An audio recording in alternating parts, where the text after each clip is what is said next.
하나님 말씀 마태복음 17장 24절부터 27절까지 다 같이 읽겠습니다. 가버나움에 이르니 반세계를 받는 자들이 베드로에게 나와 가로되 너의 선생이 반세계를 내지 아니하느냐 가로되 내신다 하고 집에 들어가니 예수께서 먼저 가라사대 시몬아 내 생각은 어떠하뇨 세상 임금들이 네게 관세와 정세를 받느냐 자기 아들에게냐 타인에게냐 베드로가 가로되 타인에게니이다. 예수께서 가라사대 그러하면 아들들은 세를 면하리라. 그러나 우리가 저희로 오해케 하지 않기 위하여 내가 바다에 가서 낚시를 던져 먼저 오르는 고기를 가져 입을 열면 돈 1세겔을 얻을 것이니 가져다가 나와 너를 위하여 주라 하시니라. 아멘. 본문은 사복음서 중에서 오직 마태복음에만 기록된 내용입니다. 많은 사람이 본문을 성전세 납부에 관한 이야기로 이해를 하고 있습니다. 그렇지만 결론부터 말씀을 드리면 본문은 성전세에 관한 이야기가 아니라 당시 이스라엘을 지배하던 로마 황제 가이사에게 세금을 내는 문제에 대하여 예수님께서 하신 말씀입니다. 그리고 최종적으로 예수님께서 하나님의 아들로서 만물의 주인이심을 분명하게 나타내주고 있습니다. 이런 측면에서 본문은 마태복음 22장의 내용과 동일한 맥락이라는 사실을 우리가 알 수가 있습니다. 자, 마태복음 22장 15절부터 22절까지를 보면 바리새인들이 예수님을 말의 올무에 빠뜨리기 위하여 예수님을 찾아와서 예수님께 질문을 합니다. 바리새인들이 예수님께 한 질문의 내용이 17절에 기록되어 있습니다. 가이사에게 세를 바치는 것이 가합니까? 불가합니까? 라는 것이 바리새인들의 질문이었습니다. 그러자 예수님께서는 데나리온 하나를 보이시면서 이 형상과 이 글이 누구의 것이냐? 그런즉 가이사의 것은 가이사에게, 하나님의 것은 하나님께 바치라고 말씀하셨습니다. 바리새인들이 예수님께 로마 황제 가이사에게 세금을 내야 합니까? 내지 말아야 합니까? 라고 질문을 하였던 것입니다. 만약 예수님께서 이 질문에 대하여 세금을 내지 말라고 말씀하셨다면 예수님은 로마 황제 가이사를 대적하고 저항하는 정치적인 혁명가로 몰리게 됐을 것입니다. 반면에 세금을 내야 한다라고 말씀하셨다면 10계명 중에 두 번째 계명을 범하는 결과를 초래하였을 것입니다. 예수님 당시에 이스라엘은 로마에 의하여 식민 지배를 당하였습니다. 많은 유대인, 특히 바리새인은 로마 황제 가이사에게 세금 내는 것을 탐탁치 않게 여겼고 매우 꺼려 했습니다. 바리새인들은 율법에 관한 한 정통한 자들이고 이스라엘이 하나님의 선택받은 선민이라고 하는 자긍심을 가지고 있는 자들이었기에 황제 가이사에게 세금을 내는 일을 결코 마음속으로 용납할 수 없었고 그리하여 세금 납부에 대하여 대단히 꺼려 했던 것입니다. 이처럼 바리새인들을 포함한 유대인들이 황제 가이사에게 세금 내는 것을 대단히 꺼려했던 것은 두 가지 측면에서 이해할 수 있습니다. 그 첫 번째는 경제적인 측면이었습니다. 당시 유대의 경제적인 상황이 녹록지 않은 상황에서 황제가 정한 세금을 납부하게 되면 경제 상황은 더욱더 악화되고 또 피폐해지게 될 것입니다.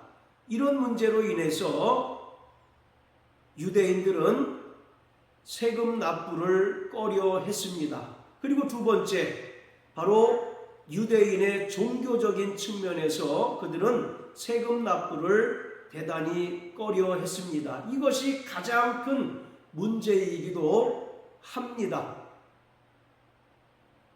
하나님께서 모세에게 10계명을 주셨는데 그 10계명 중 두 번째는 아무 우상이든지 만들지 말라는 것입니다. 그리고 우상에게 결코 절하지 말라는 것이었습니다. 그런데 유대인들이 로마 황제 가이사에게 세금을 내기 위해서는 반드시 데나리온이라고 하는 로마 화폐로 내야 합니다. 그런데 이 데나리온이라고 하는 돈에는 20절에 기록한 것처럼 로마 황제 가이사의 형상이 새겨져 있고 로마 황제를 신으로 추앙하는 글들이 새겨져 있습니다. 따라서 유대인들이 데나리온으로 세금을 납부하게 되면 이것은 우상 숭배에 해당이 되는 것입니다. 오늘날도 정통적인 유대인들 가운데는 사진 찍는 것을 극히 꺼려하는 자들이 있습니다. 왜냐하면 사진을 찍는 것 자체가 하나의 또 다른 형상을 만드는 것이라고 그들은 생각하기에 사진 찍는 것을 극히 꺼려합니다. 하물며 로마 황제의 얼굴이 새겨져 있고 또 황제를 신으로 추앙하는 글들이 새겨져 있는 데나리온으로 세금을 내는 것은 율법에 정통한 바리새인들로서는 용납할 수 없는 일이었고 그러기에 세금 납부를 대단히 꺼려 했습니다. 이러한 문제에 대해서 바리새인들이 예수님께 질문을 하였던 것입니다. 그 질문에 대해서 예수님께서는 가이사의 것은 가이사에게, 하나님의 것은 하나님께 내라고 말씀하셨습니다. 자, 다시 마태복음 17장으로 돌아와서 오늘 본문의 내용이 성전세에 관한 이야기가 아니라고 하는 두 가지 이유를 말씀을 드리겠습니다. 바로 예수님 당시에 유대 사회는 세 가지 종류의 화폐가 통용이 되었습니다. 그 첫 번째가 바로 로마 화폐입니다. 그 대표적인 것이 데나리온입니다. 그리고 두 번째 헬라 화폐가 또한 통용이 되었는데 대표적인 화폐가 드라크마입니다. 그리고 세 번째 유대 화폐가 통용이 됐는데 이것은 상거래나 또는 경제 관계에서 사용된 것이 아니라 성전에 들어갈 때 내야 하는 성전세 납부 용도로만 사용이 되었습니다. 그것이 바로 세겔이었던 것입니다. 그래서 24절에 반세겔 그리고 27절에 한 세겔이라고 하는 말이 기록되어 있는데 이것을 보고 많은 사람이 본문의 내용이 성전세 납부에 관한 이야기라고 생각을 합니다. 출애굽기 30장을 보면 20세 이상의 모든 유대 남자들은 1년에 반세겔씩 성전세를 내야 합니다. 이 성전세는 생명의 속전입니다. 즉 하나님께서 은혜로 애굽에서 이스라엘을 구원해 내신 것을 감사해서 드리는 것입니다. 이것은 부자라고 해서 더 내거나 또는 가난한 자라고 해서 덜 내는 것이 아니라 반드시 20세 이상의 모든 유대 남자는 반세겔씩을 내야 하는 것입니다. 자, 24절에 반세겔을 받는 자들이라고 되어 있습니다. 이 반세겔을 보고 이것이 마땅히 성전세에 관한 이야기라고 생각하기 쉽지만 이 반세겔에 해당하는 헬라어를 보면 상황이 달라집니다. 이 반세겔에 해당하는 헬라어가 디드라크마입니다. 바로 디드라크마라고 하는 것은 2개의 드라크마라는 의미입니다. 그리고 27절에 보면 한세겔이라고 하는 말이 있는데 한세겔은 헬라어로 스타테르라고 번역되어 있습니다. 바로 이 스타테르라고 하는 말은 4개의 드라크마라는 의미입니다. 물론 이것을 환산하면 반세겔이 되기는 합니다만은 이것이 성전세에 관한 이야기라고 한다면 디드라크마나 스타테르라고 쓰지 말고 세겔이라고 하는 말을 써야 맞습니다. 자, 그리고 오늘 본문이 성전세에 관한 이야기가 아니라고 하는 두 번째 증거는 분명히 24절에서 반세겔을 받는 사람들이 베드로에게 너희 선생이 반세겔을 내지 아니하냐라고 질문을 하였습니다. 그런데 예수님께서는 이러한 사람들과 베드로의 이야기를 이미 아셨습니다. 그래서 25절에서 예수께서 먼저 가라사대라고 말씀하고 있습니다. 만약에 본문의 내용이 성전세에 관한 내용이라고 하면 예수님께서도 성전세에 관한 이야기로 답을 해야 문맥상 옳습니다. 그런데 25절에서 예수님께서는 생뚱맞게 베드로에게 내 생각은 어떠하뇨? 세상 임금들이 네게 관세와 정세를 받느냐? 자기 아들에게냐 타인에게냐라고 베드로에게 질문합니다. 여기서 세상 임금은 당연히 로마 황제를 말합니다. 그리고 관세와 정세는 당시 유대인들이 로마 황제 가이사에게 의무적으로 내는 세금의 종류입니다. 바로 관세라고 하는 것은 일반적인 경제활동에서 발생하는 세금, 그리고 물건에 부과되는 세금을 말합니다. 그리고 정세라고 하는 것은 헬라어로 켄소스라고 하는데 이 말에서 인구 센서스라고 하는 말이 유래가 됐습니다. 따라서 이 정세라고 하는 것은 일률적으로 사람에게 부과되는 인두세를 말합니다. 이것은 당시 유대인들이 로마 황제 가이사에게 의무적으로 납부해야 하는 세금이었습니다.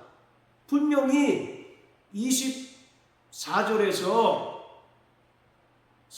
성전세를 받는 자들이 너희 선생이 반세겔을 내지 아니하느냐라고 질문했는데 예수님께서는 생뚱맞게 로마 황제가 네게 관세와 정세를 받느냐라고 답을 하셨고 또 베드로에게 재차 질문을 하셨던 것입니다. 이것만 보더라도 24절에 나오는 이 반세겔이라고 하는 것, 디드라크마라고 하는 것은 성전세를 말하는 것이 아니라 유대인들이 로마 황제인 가이사에게 의무적으로 내야 하는 세금이라는 사실을 우리는 분명하게 알 수가 있는 것입니다. 그런데 예수님께서는 바로 26절에서 그러하면 아들들은 세를 면하게 된다라고 말씀하고 있습니다. 이것은 바로 예수님께서 하나님의 아들이시며 또 만물의 주인이심을 분명하게 말씀하신 것입니다.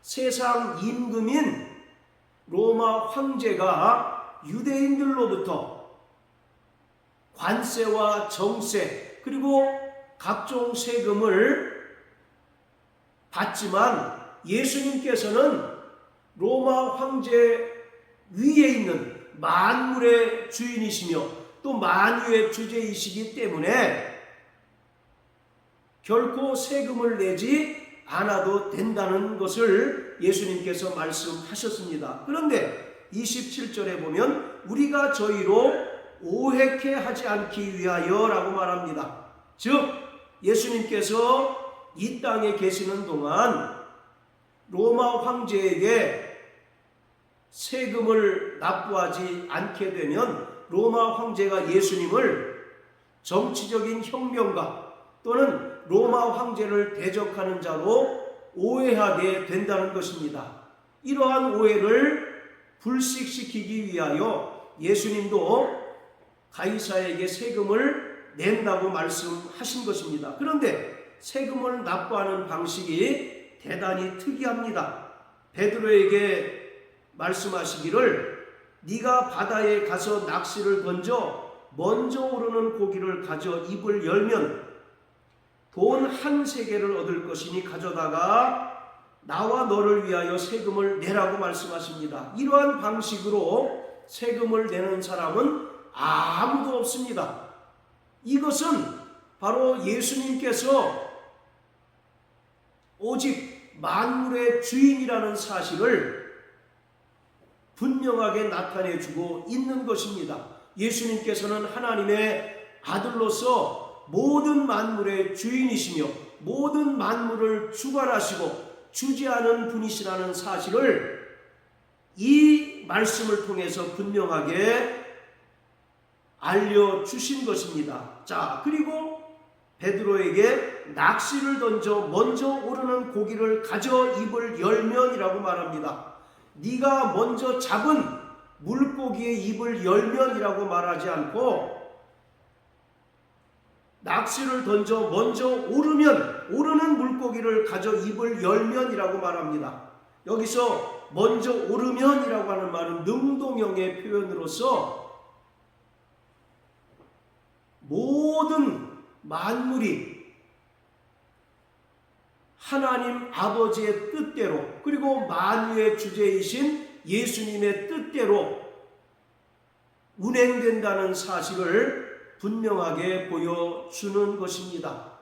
이처럼 예수님께서는 철저히 가이사의 것은 가이사에게 그리고 하나님의 것은 하나님께 바치라고 말씀하셨습니다. 그렇지만 모든 만물이 하나님 아버지의 것이요 또 하나님 아들이신 예수 그리스도의 것임을 분명하게 말씀하셨습니다. 로마서 13장 1절에 보면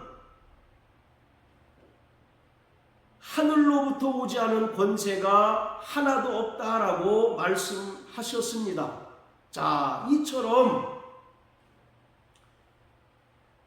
구원받은 성도들 또한 이 땅을 살아가는 동안 인간이 세운 제도나 또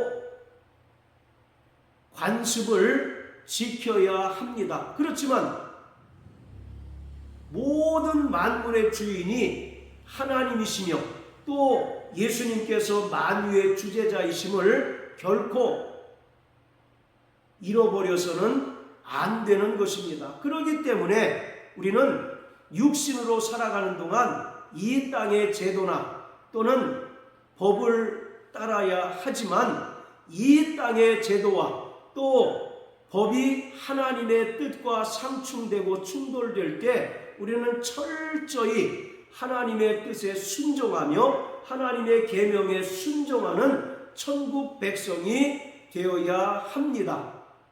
예수님께서는 하나님의 아들이시며 또 만유의 주제이십니다. 모든 만물이 그의 말씀으로 운행되며 또 그의 섭리에 따라 운행된다는 사실을 우리는 분명히 깨닫게 되어야 합니다. 그러므로 우리는 일평생 만물의 주관자이시며 창조자이시며 또 우리의 구원자 되신 예수 그리스도의 그 은혜와 또 말씀에 일평생 순종하는 삶을 살아내야 합니다. 이러한 삶을 살아내는 저와 여러분들 되시길 주님의 이름으로 축복합니다. 할렐루야.